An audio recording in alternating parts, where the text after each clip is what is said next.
This is the FPL Draft Zone, your fantasy team's best signing of the season.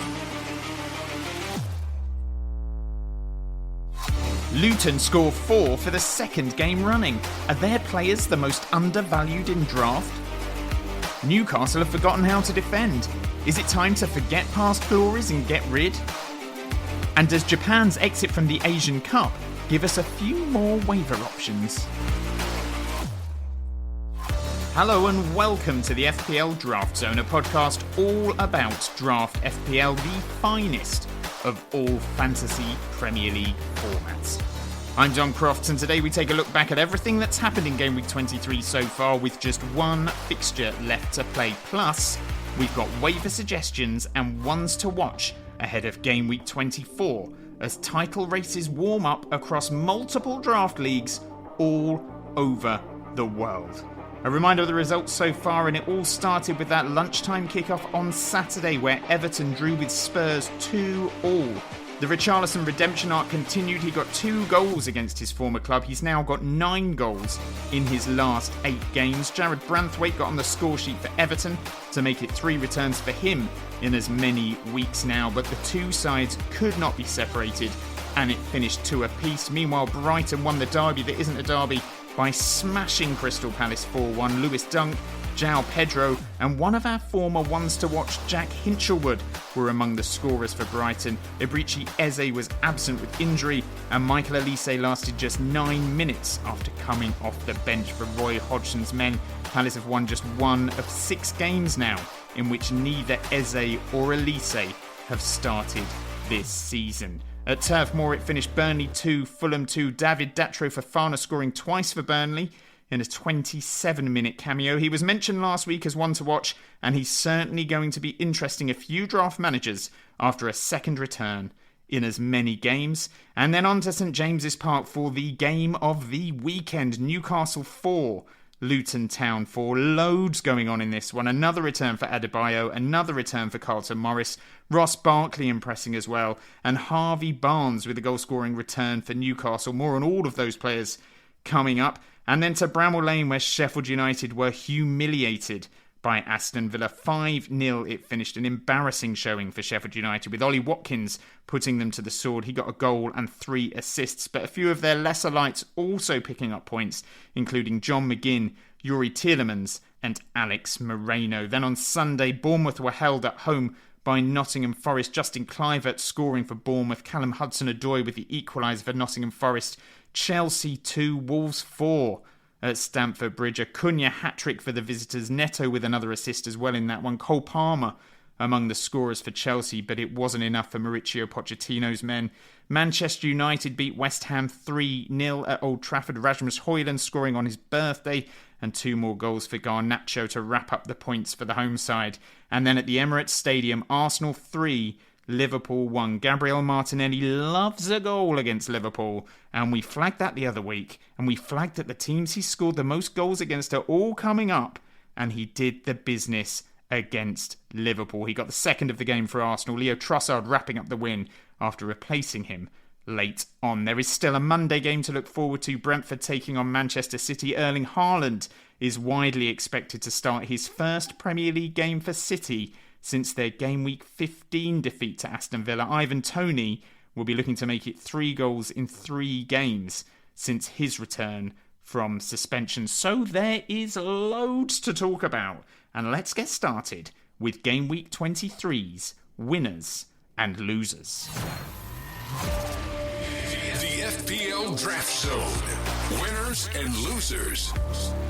First up, and the big winner this week has to be Richarlison. He cost Spurs £60 million last season from Everton. He finished his debut season in London with 1 goal. He was mocked mercilessly by rival fans. The vast majority of Spurs fans thought they'd signed a dud, but it is all rosy in Reachie's world right now. 9 goals in his last 8 games. He's got 10 goals for the season. His highest ever scoring season in the Premier League saw him hit 13 goals in the 2018-19 season and the 2019-20 season. He is well on course to beat that tally and beat it comfortably. His form is also giving Ange Postecoglou a little bit of a dilemma because Heung-min Son may still be away with South Korea at the Asian Cup, but when he does return to London, will he start as Spurs' central striker again? At the start of the season, Son was stuck out on the left-hand side for Spurs for those first 3 games of the season.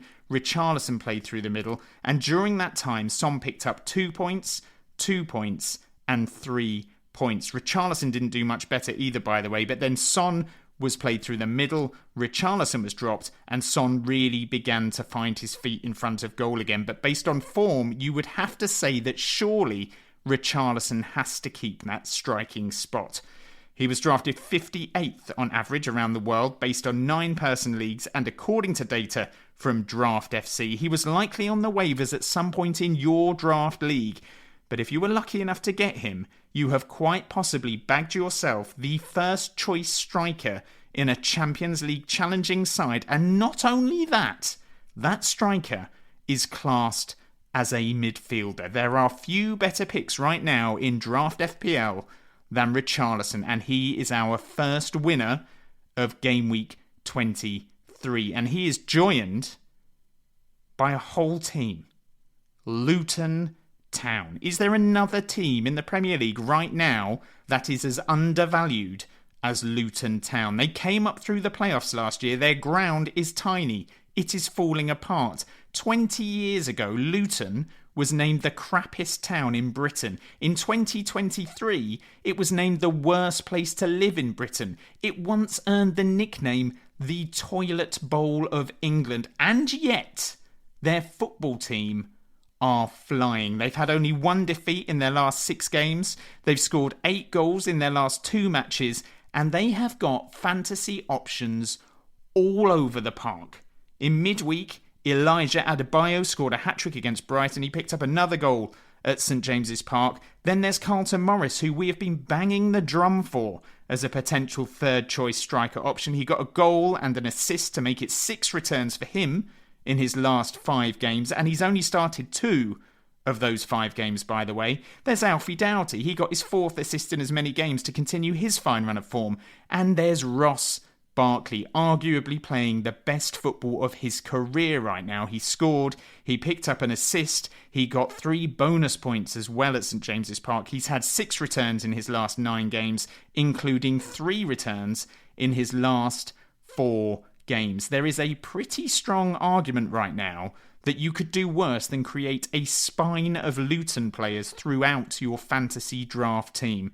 Doherty, Barkley, Adebayo, or Morris. And if Thomas Kaminski is still available on the waivers, he could be a 4th option as a second choice goalkeeper that you could rotate in. Luton have 3 home games in a row coming up now. They've played Sheffield United, Manchester United, and Aston Villa. They do not have a fixture in Game Week 26, but there is a lot of talk that there could be a potential double game week for the Hatters in Game Week 28 when they would play Crystal Palace and Bournemouth. Again, 2 fixtures that don't hold much fear for anyone. So if there are Luton players available in your draft league, it is very much worth thinking about bringing a couple of them in with a view to the next few weeks. So they are some of the winners from Game Week 23, but what about the losers? Well, we must start, sadly, with Newcastle United defenders. Last season, Newcastle had the best defensive record in the entire league. They conceded just 33 goals in 38 games, but this season, their defensive statistics have fallen off a cliff. They've already conceded 4 more goals this season than in the entirety of the last campaign, and it is getting worse and worse as the weeks go on. Another 4 goals conceded this weekend. They've now conceded 28 goals in their last 9 league games, which works out at letting in more than 3 goals a game. And unless you're fortunate enough to own someone like Kieran Trippier, who does return at the other end of the pitch, the other Newcastle defensive assets that are available in draft are losing value fast. Brighton are widely thought of as having a right ropey defence. They've had only 2 clean sheets all season. They are very much considered anything but a defensive option in draft. And yet, they have only conceded 1 more goal this season than Newcastle. So that puts into perspective just how bad the Toon have been at the back this season. It is always difficult to compare teams from the past with teams that are playing right now. Eddie Howe's time in charge of Bournemouth is very different to his time in charge of Newcastle. Very different financial constraints at both clubs. But in Bournemouth's 5 Premier League seasons under Howe, they conceded 67 goals, 67 goals, 61 goals, 70 goals, and 65 goals. And there is a very clear anomaly in Howe's Premier League career. One season that stands out above all others, and that is the defensive numbers they achieved last season at Newcastle. Right now, that looks like a one-off. There is a chance they will rediscover their defensive nous.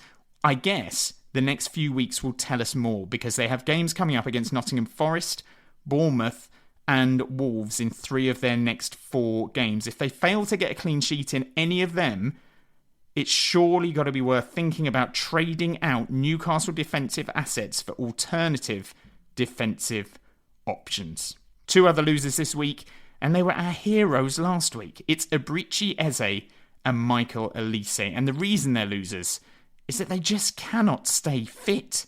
Eze was absent from the squad again on Saturday. He started only 4 of Palace's last 10 games.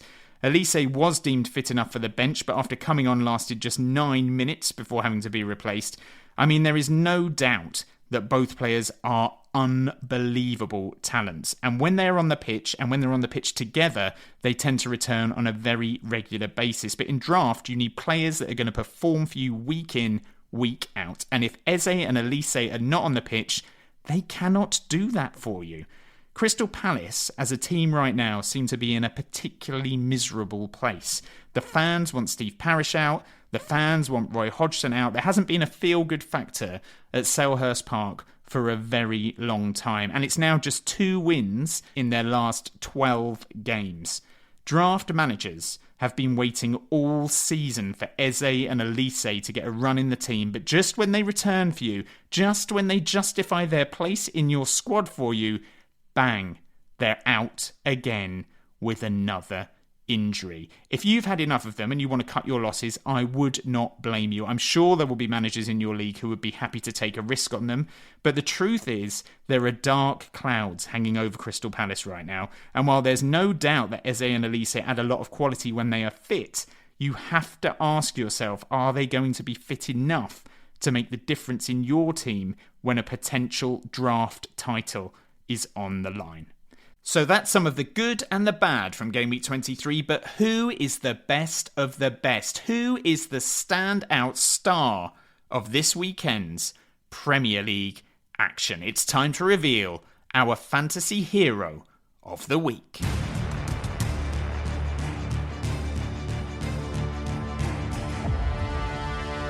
Hero of the Week. And this week, it's another hat-trick hero. It's Wolves striker Cunha, who is having a season like he has never had during the entirety of his career so far. He's now got 9 goals and 6 assists in the league this season. He is the 5th highest scoring forward in the game, and he has returned in 4 of his last 5 matches. Oh, and by the way, he's also now a proud member of the 100 Club on FPL, one of the few forwards in the game with more than 100 points. Wolves have been scoring for fun in the last couple of games, and their next home fixtures are looking tastier than a Big Mac with extra cheese. They've got Brentford at home, they've got Sheffield United at home, they've got Fulham at home, and then Bournemouth at home. And that is all before game week 30. The 2 away games they face are trips to Spurs and Newcastle in game weeks 25 and 27. But as we've discussed, Newcastle are a shambles when it comes to defence, so they shouldn't be worried about them. And Spurs give up chances on a weekly basis too. So Cunha's goal-scoring form looks like it could continue for some time yet. A heroic performance from the Brazilian. Cunha is our fantasy hero of the week.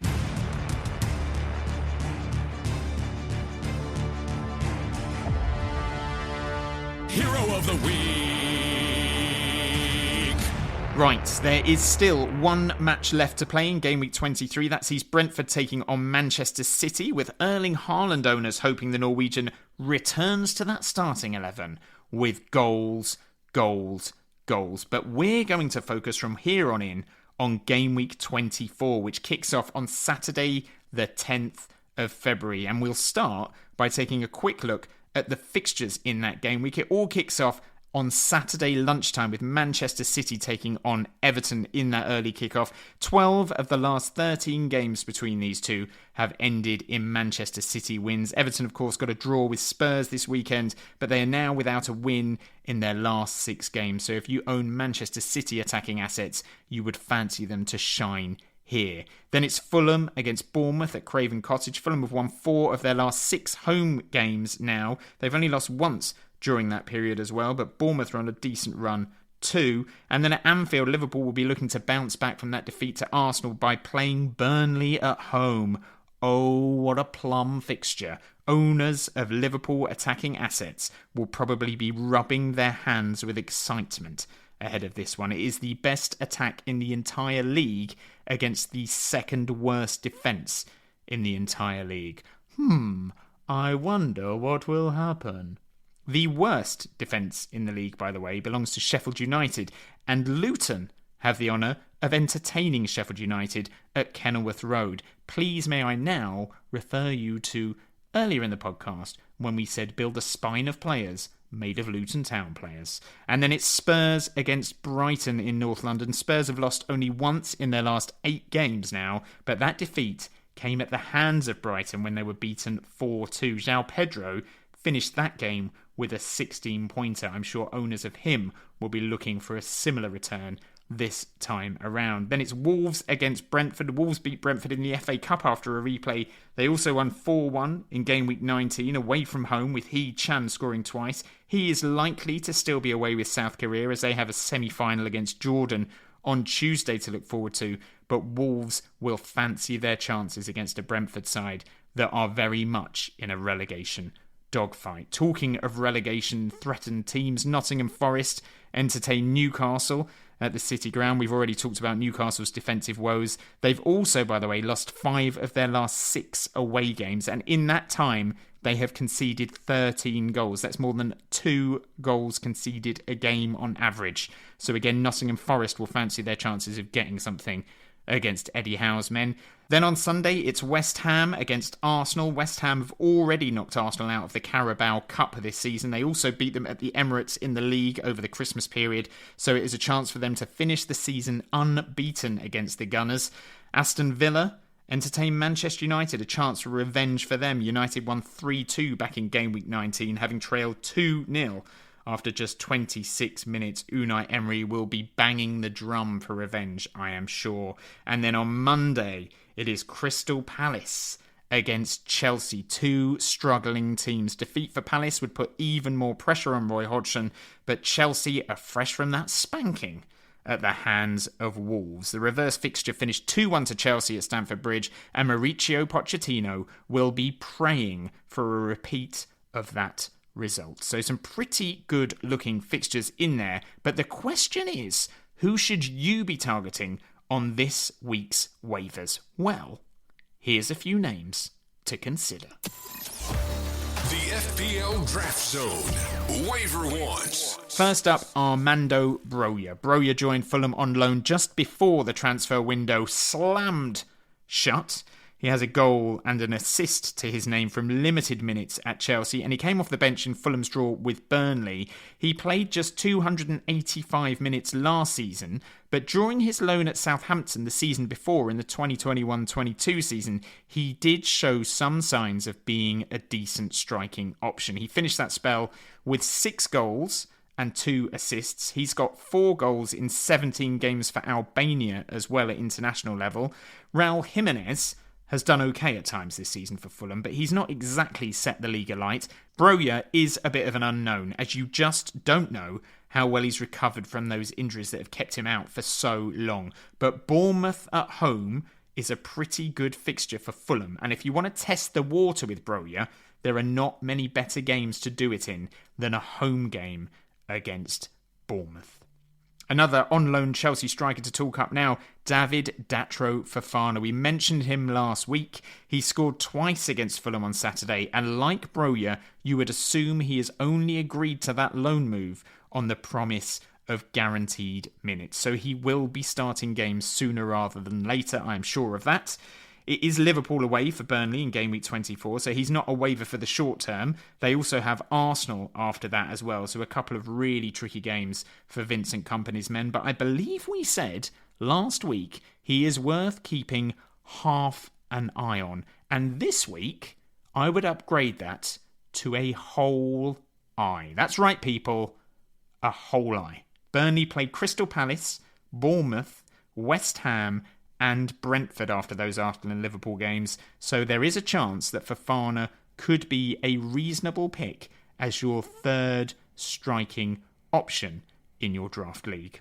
Another striker we've already mentioned, so we won't spend too much time on here, but it's time to bang that drum again for Carlton Morris of Luton Town. He continues to exceed expectations, especially when you consider the limited minutes that he's had to make do with. He has started the last 2 games for them, and given the results that Luton picked up in those matches, I'm pretty sure he's going to keep his place for that home game against Sheffield United, a Sheffield United side with the worst defence in the Premier League, by the way. Morris is currently the 7th highest scoring striker in the game. He's got more points than the likes of Alexander Isak, Gabriel Jesus, Callum Wilson, Rasmus Højlund and João Pedro. And if any of those players were on the waivers, I am pretty sure you would snap them up. So do not be put off by the club that Carlton Morris plays for. Look at the player, look at his record, and look at who Luton are playing next. For me, Carlton Morris would be a great pickup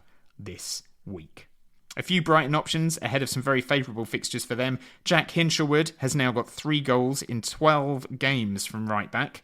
He is a player who we recommended as a one to watch, and he is living up to the hype. Facundo Buonanotte is another player who may be worth thinking about, depending on your midfield setup. But one other player who is going to be high on waiver lists all over the planet right now is a certain Japanese winger. The Asian Cup and the Africa Cup of Nations are still taking place, meaning lots of players are still absent from their club teams, but Japan have been knocked out of the Asian Cup. They lost to Iran, so Karu Mitoma is back on everybody's draft radar. He returned to action for his country after a long layoff from an ankle injury. He was, of course, one of the stars of Brighton's season last year. He hasn't quite performed to the same level this campaign, but he has got 3 goals and 5 assists so far. Last year he finished with 7 goals and 9 assists. Brighton, though, are a far better side with him in it than without him in it. They rely heavily on their wingers, and his return just happens to coincide with a lovely little run of fixtures for the Seagulls. They have Spurs away next, tough, but Spurs always give teams a chance. They have Sheffield United after that. I mean, it's at Bramall Lane, but we've just seen Aston Villa score 5 at Bramall Lane, so go figure. Then they have Everton at home, Fulham away, and Nottingham Forest at home. So Mitoma is a player who could very easily improve the midfield options in your draft team, and I am sure if he is available on the waivers, you will not be the only manager going for him. In the Northeast, we have to talk about Harvey Barnes. He made his return to action as a sub in Newcastle's 4-4 draw with Luton. He scored as well to make it 2 goals and an assist in just 210 minutes of action this season. Defensively, Newcastle may well be stinking the place out, but offensively they do remain a threat. They've now scored 10 goals in their last 5 games, despite winning just 1 of those games. And with Isaac and Wilson still struggling for fitness, and now Anthony Gordon limping off with an ankle injury against Luton, Harvey Barnes will almost certainly be starting for them going forward. He has a strong Premier League track record. He got 13 goals and 2 assists last season, playing for a Leicester side that were relegated. The season before, he picked up 6 goals and 12 assists. The season before that, 9 goals and 5 assists. These are good numbers for a 5th midfielder in your draft team. He is a proven Premier League asset, and therefore, for me, he is well worth a waiver if he's available. If he's not available, his teammate may be worth a waiver too. Jacob Murphy is another option if he's not been taken in your league. We mentioned him last week, and he finished the Luton game with an XGI of 0.58. He was heavily involved despite not getting a return on this occasion. He actually had 4 shots inside the box, and 1 big chance fell to him too. So he is another good shout for a player who is probably going to get a fair shout at regular minutes in that Newcastle side, given the injury headaches that Eddie Howe is facing. Of the two, I would obviously lean towards Harvey Barnes, especially when you consider that Newcastle spent nearly £40 million for him at the start of the season, and he has had this horrendous run of injuries. Pablo Sarabia is another midfielder who has had limited starts this season, but with Hee-chan still away with South Korea ahead of that Asian Cup semi-final against Jordan, he has got a good chance of starting Wolves' match against Brentford. He came off the bench to score in the home defeat to Manchester United. He also started this weekend's game against Chelsea, and he's got 2 goals and 5 assists this season from just 837 minutes of action. That means he's getting a return every 119 minutes on average, just over a return a game. Brentford have been terrible defensively all season long, and Wolves' record against them is actually crazy. In the last 11 meetings between the two sides, Brentford have won just once, and Wolves have won 7 of those 11 games. The teams have met 3 times already this season. Wolves have won twice, and there was a draw in the FA Cup, and Sarabia started every single one of those games. He could also still be on penalties, based on the fact that he scored that spot kick against Manchester United in Gameweek 22. Cunha obviously took one against Chelsea in Gameweek 23, but to be fair, that was to wrap up his hat-trick. So I guess we'll know who is Wolves' first choice penalty taker next time they win a penalty. So, there are some pretty strong waiver options for you this week, in my opinion, but now it's time for our one to watch. The FPL Draft Zone. One to watch. And this week's one to watch is Takahiro Tomiyasu of Arsenal. Tomiyasu had a spell from game weeks 11 to 14, where he was one of Arsenal's first choice fullbacks. He is a trusted warrior for Mikel Arteta, often plays the big games. There is, of course, no guarantee that he will start week in, week out. But if you can afford to bank a 5th defender for a rainy day, it will do no harm to your fantasy team to get in some Arsenal defensive coverage. The Gunners have the 2nd best defensive record in the Premier League, and Alexander Zinchenko, let's be honest, as good as he is going forward, he is never too far away from a little niggling injury layoff. He came off against Liverpool with Jacob Kivior replacing him, but Tomiyasu will 100% be ahead of Kivior in the pecking order going forwards. He will get minutes. The risk, of course, is that he could be brought on for a 1-point cameo any time you pick him in your starting 11. So you do need to make sure that you put him in your starting 11 at the right time. But Arsenal defensive coverage, it's a rare thing in fantasy football. So if you can get someone in who will play and you can rotate him in and out at will, Tomiyasu is worth keeping an eye on as a rotation option. And that is almost it for today. Game week 24 starts on Saturday, the 10th of February. The deadline for those waivers is Friday, the 9th of February at 11 a.m. So you've actually got a good amount of time to really think about those moves this week after the fast turnaround between game weeks 22 and 23. We will be back next week with a look back at all the matches from the weekend. And in the meantime, please do not forget to subscribe to us on whatever podcast platform you're listening to us on. If you could also give us a review, that would be huge. Massively appreciated. Thanking you in advance. Please also tell any other fans of Draft FPL about us if they don't know about us yet, and give us a follow on social media. We are at FPL Draft Zone on Twitter or X, and the same on Instagram at FPL Draft Zone. So that is us, over and out. Until next time, good luck with all things draft, and bye for now.